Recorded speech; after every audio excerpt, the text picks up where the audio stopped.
नमस्कार, हमारा नाम है समरीन और आपने देखना शुरू कर दिया है लाइव सिटीज़। देखिए, कहा जाता है कि जिसका शरीर स्वस्थ होता है वो कईयों से कई गुना ज़्यादा अमीर होता है। देखिए, आज हम बात करने जा रहे हैं कि ऐसी बीमारी की जो महामारी की तरह फैल रही है। जी हाँ, बिल्कुल दुरुस्त समझ रहे हैं, हम बात कर रहे हैं डायबिटीज़ की। देखिए, WHO ने कहा है कि डायबिटीज़ देश भर में डायबिटीज़ के 50 करोड़ से ज़्यादा मरीज़ हैं और कहा तो उसने ये भी है कि अगले 20 सालों में इसके मरीज़ यानी कि इसकी तादाद बढ़ के 1 अरब भी हो सकती है। तो यानी कि अब सबसे बड़ा सवाल ये है कि आखिर इससे बचा कैसे जाए। सवाल ये भी है कि अगर एक बार ये बीमारी आपको हो जाती है तो फिर आप क्या प्रिकॉशंस लेते हैं, क्या कुछ करते हैं। तो आज इस पर हम चर्चा करेंगे और इस चर्चा को आगे बढ़ाएंगे। हमारे साथ America return doctor Khalid Hussain ji मौजूद हैं। तो सबसे पहले तो डॉक्टर साहब बहुत बहुत शुक्रिया। Thank you so much, thanks a lot.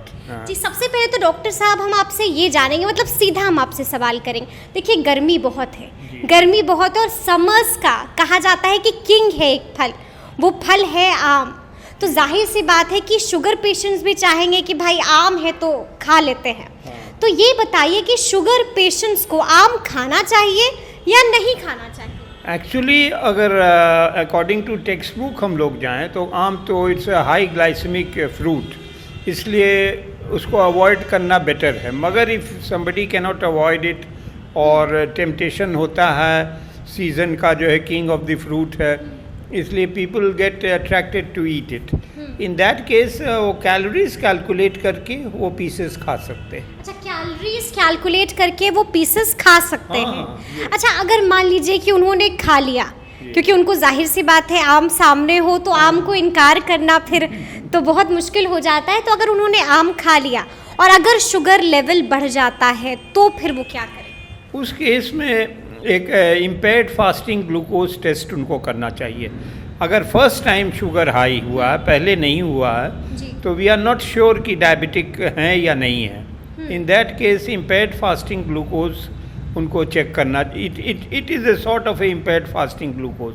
तो इन दैट केस एक फास्टिंग ब्लड शुगर चेक करना चाहिए। ठीक है। और उसके बाद से भी अगर बॉर्डर लाइन रहे, डायग्नोसिस इनकम्प्लीट है, तो ग्लूकोज टॉलरेंस टेस्ट किया जाता है। एंड उसके बाद से एक 3 मंथ्स का HbA1c डायबिटिक जो रीडिंग है 3 मंथ्स की, वो चेक करना होगा। Then only you can establish whether he is diabetic और नॉट डायबिटिक। नहीं, मतलब अगर उनको पता हो कि, जाहिर सी बात उनको पता हो कि वो शुगर पेशेंट हैं और उसके बावजूद आम खा लेते हैं और फिर शुगर लेवल फिर बढ़ जाता है, तो उस कंडीशन में क्या करें? उस कंडीशन में कौन सी दवाइयाँ वो ले रहे हैं वो उनसे पूछना होगा। और अगर वो दवाइयाँ इंसुलिन ले रहे हैं या ओरल मेडिकेशंस ले रहे हैं और उसके साथ साथ वो परहेज़ कर रहे हैं, नहीं कर रहे हैं, ये सब उनसे पूछना होगा। But most probably if it is high then he will need a short course of insulin. Insulin लेना होगा। और जो मेडिसिन ले रहे हैं, क्योंकि मेटफॉर्मिन जो दवा है डायबिटीज़ की, वो ऑल फॉर्मुलेशंस में it is used, it is the drug of choice. उसके बगैर कोई डायबिटिक फॉर्मुलेशन नहीं होता है। अगर वो मेटफॉर्मिन का डोज कम ले रहे हैं, it has to be increased. और उसके बाद से एक fasting blood sugar after 2 days check करना चाहिए, तो उससे पता चलेगा कि लेवल कितना बड़ा है और ड्यू टू मैंगो है या किसी और वजह से है। अच्छा, मैंगो से, आम खाने से क्या शुगर लेवल अचानक से इतना इंक्रीज हो सकता है? हाँ, यस, क्योंकि उसमें ग्लाइसेमिक हाई ग्लाइसेमिक इंडेक्स है। जैसे डेट्स है, मैंगोज है, इस सब में हाई ग्लाइसेमिक इंडेक्स है, that increases blood sugar abnormally. And इसी के लिए एडवाइस नहीं किया जाता है कि वो उन लोग जो है मैंगोज को लें।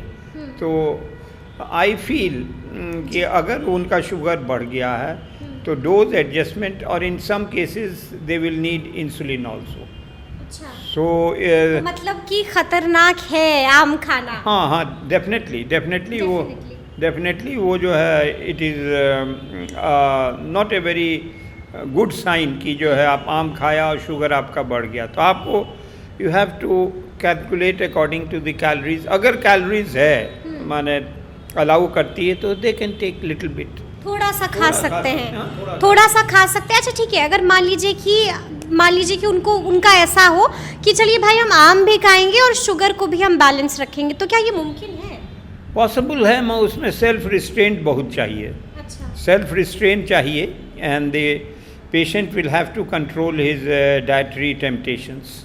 और उनको आम अगर खाना भी है तो जैसे कि वो सिर्फ आम खा लें 2-3 पीस, बहुत ज़्यादा नहीं, और उसके बाद से कट डाउन कर लें अदर मेन मील्स पर, तो it can be controlled. Okay. हाँ, तो मतलब आप ऐसे इस तरीके से आप जो है आम का भी लुत्फ उठा सकते हैं और आप अपना शुगर भी कंट्रोल कर सकते हैं। अच्छा डॉक्टर साहब, एक और सवाल है मेरे हाँ, पास। जी। देखिए, कहा यह जाता है कि एक तरफ मिठाई हो, मतलब एकदम एक आपकी मन पसंदीदा वाली रसगुल्ले भी रखे हों, गुलाब जामुन भी रखा हो, और एक तरफ आम रखा हो, हाँ। तो हम आपसे ये जानना चाहेंगे कि ज़्यादा नुकसानदेह क्या है? आम ज़्यादा नुकसानदेह होगा या फिर मिठाई? आई फील कि इक्वली दोनों ही नुकसानदेह हैं, मगर mangoes is a bit on a higher range, उससे ज़्यादा नुकसान हो सकता है क्योंकि उसमें शुगर कंटेंट बहुत ज़्यादा है। और मिठाई तो आजकल शुगर फ्री मिठाइयाँ भी आ रही हैं, और आम अगर ज़्यादा नुकसानदेह होगा हाँ, मिठाइयों से? आम ज़्यादा नुकसानदेह होगा, उसका कैलोरी इंडेक्स बहुत हाई है और हाई ग्लाइसेमिक फ्रूट है। इसलिए इन माय ओपिनियन हम समझते हैं कि between the two, although there is the choice is very limited between the devil and the deep sea, but I feel in spite of everything mango is more dangerous than the sweets.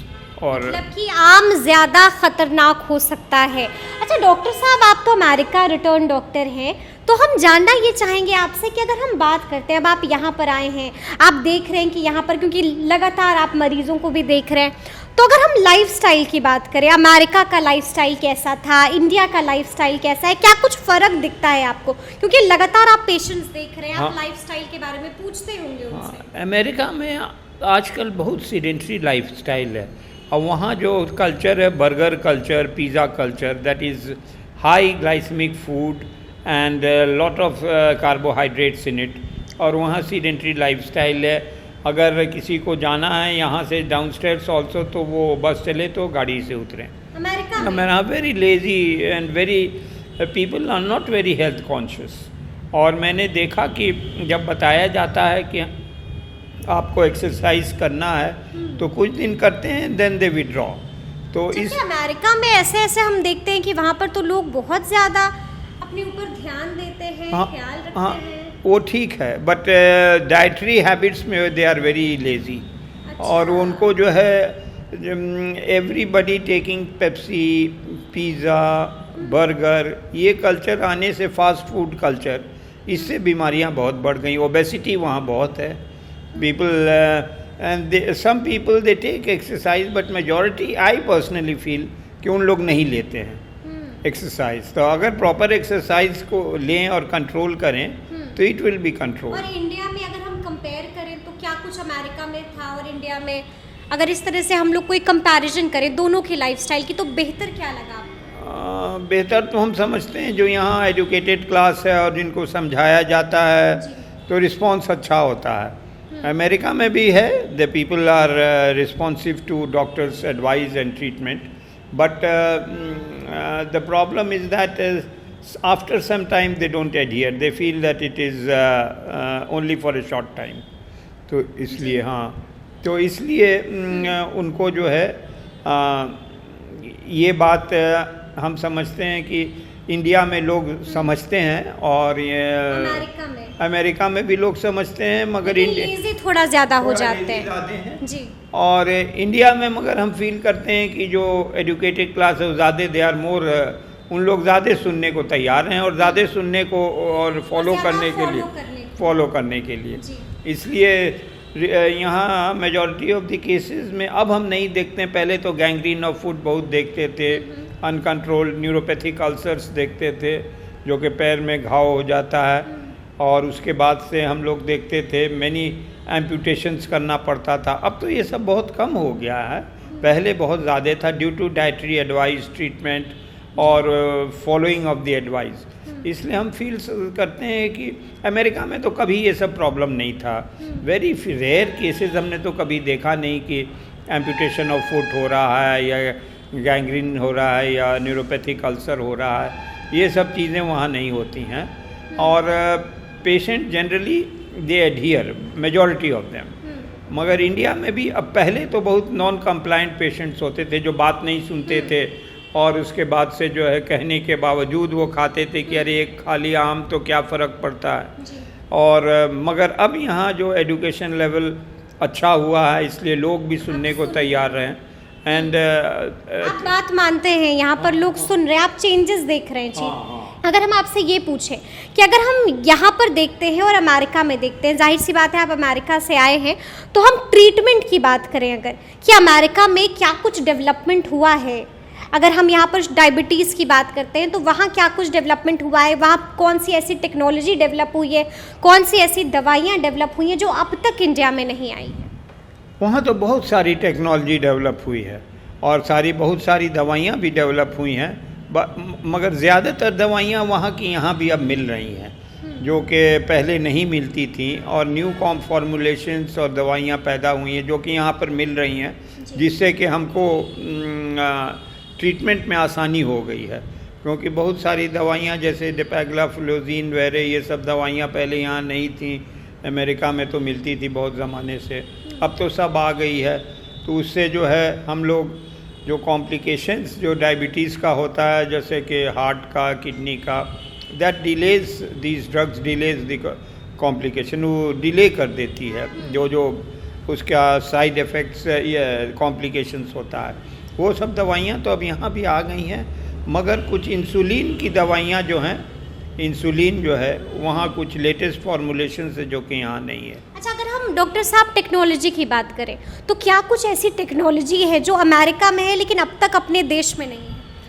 यहाँ तो जो है basic तो सब चीज़ आ गई है, उसमें कोई ये नहीं है, मगर certain advance techniques of investigation वो यहाँ नहीं है जो कि अमेरिका में है।